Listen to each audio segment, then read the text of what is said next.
Good afternoon, ladies and gentlemen, and welcome to the A&J Mortgage Lending YouTube video channel. We are super excited to bring you this video because it is a very, very hot topic in this tough time. I hope everyone's continuing to stay safe and stay healthy out there as we go through these times. And we really want to tap into the explanation and the knit and grit of mortgage forbearance because it is a very, very important situation we are currently dealing with. A lot of people are asking me questions about what forbearance is.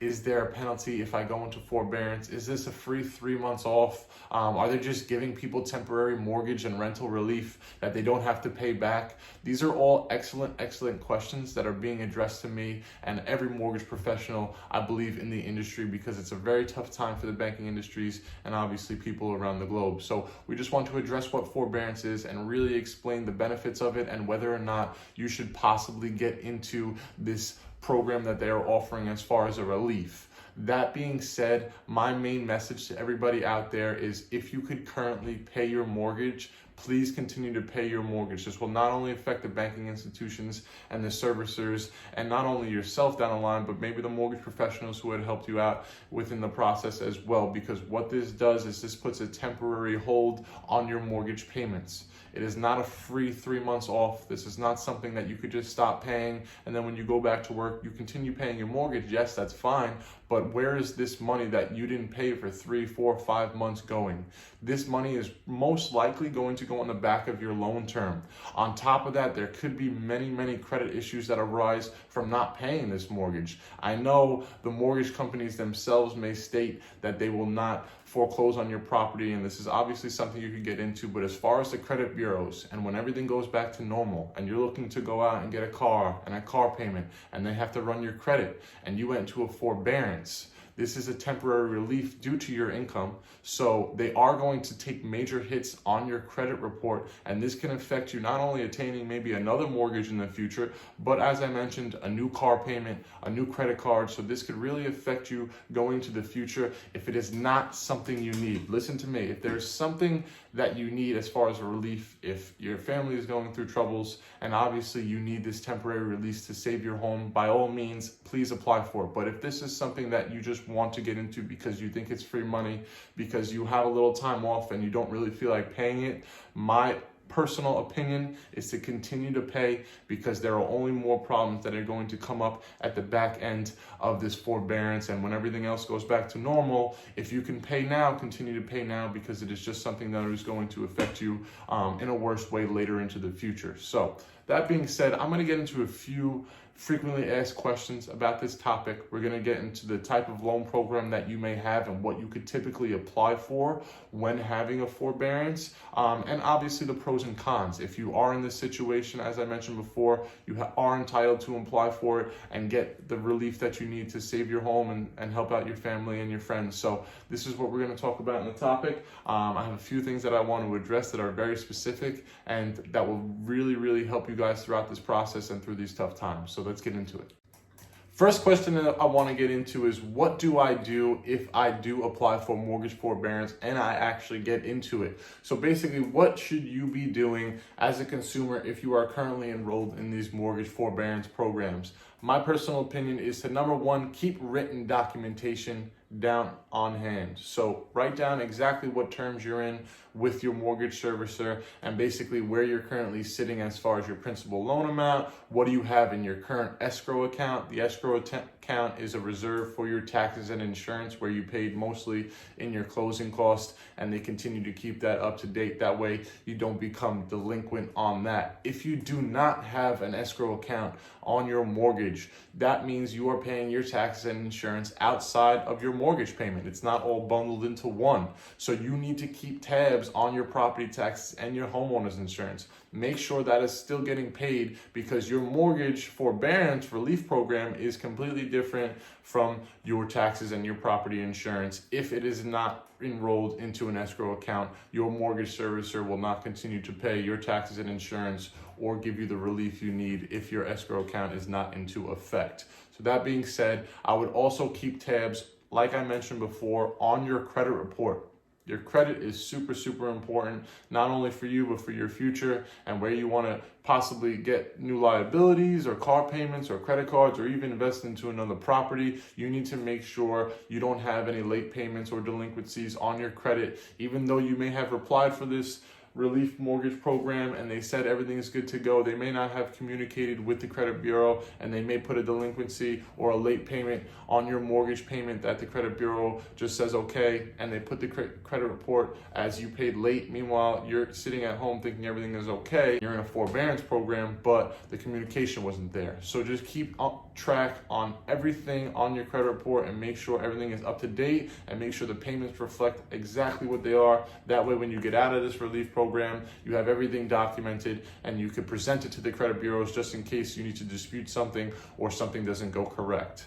That being said, I would also, if you have auto payments, which a lot of people do, log on to your servicer website, stop those auto payments because they will continue to retract that money, even if you're in the forbearance program, and then you'll be making monthly payments that you obviously shouldn't be making. So those are a few things that you should really touch base on as far as if you are in the mortgage relief system right now. If you applied for it and it got accepted and you're not currently paying your mortgage and you're not currently working, the other thing I want to touch base on is if you do receive, let's say, a little bit of extra money than you need for your food and your essentials, put that away. Put that into a reserve, put it to somewhere, put it into an account that just in case if you need it throughout the process of the forbearance, you could tap into, but this extra money should not be spent on other things. If anything, it should be held into an account, and that way, when your forbearance is over, you could take that little reserve and the extra money that you have and apply it to your mortgage payments that you may have currently missed. Because keep in mind,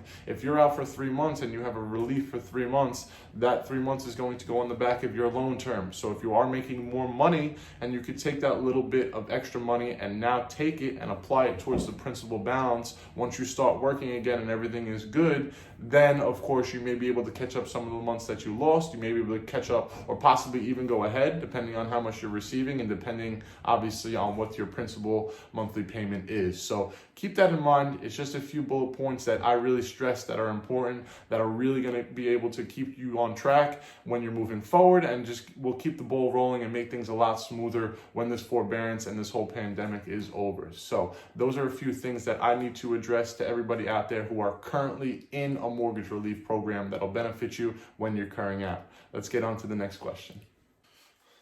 Another great question is, how do I repay my forbearance when it's all over? So this is actually very specific that not a lot of people obviously know. It really depends on the specific loan that you have. So there are basically 4 different types of traditional loans that you could get, which is a Fannie and Freddie conforming loan, conventional loan, the standard loan for home buyers that are putting down 20% down or more, that even if they're putting down less than 20%, they could get into these types of loans. So if you have a Fannie or Freddie investor loan, you could actually take up to 12 months to pay back what you didn't pay during the forbearance period after your forbearance ends. Also, you could go into a term that exceeds 40 years. So what they could do is they could basically put you into a loan term that is going to renegotiate what you didn't pay over the life and extend it as long as 40 years, which is tremendous. Not something you majorly want to do, but depending on the hit that you may have taken or may not have taken during these tough times, you may want to put yourself in the best possible position to get the lowest possible payment. So that presents a great opportunity for you to do so. That being said, if you have an FHA loan, Federal Housing Administration loan, which is a government insured loan, they actually give you up to 6 months post forbearance to pay back what you have paid, and you can only go back into a 30-year loan term.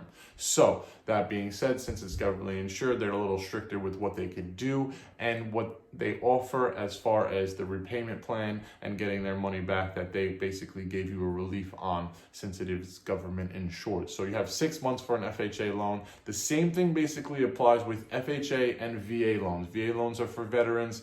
Any veterans out there who have been serving the country currently or previously that obtained a VA loan, you have basically the same timeline as the FHA loans, which is about 6 months from the forbearance ending period to pay back the mortgage payments that you basically missed out on. Another thing is a USDA loan, which is basically the same exact requirement for the FHA and the VA as far as the 6 months goes, and the same thing as far as putting yourself back into the 30-year loan term and renegotiating the terms over the life of your loan. So those are options that you have on paying your forbearance back once forbearance is over, and the timelines you really have to do so. So that is something you need to keep in mind as well, because it is something they're going to want to make up for when basically everything goes back to normal. Worst case scenario, what they'll do is they'll put it on the back end of your mortgage. So they'll just extend your mortgage term for the term that you have not been paying your mortgage for. So if it's 6 months, they're just gonna add 6 months on the back end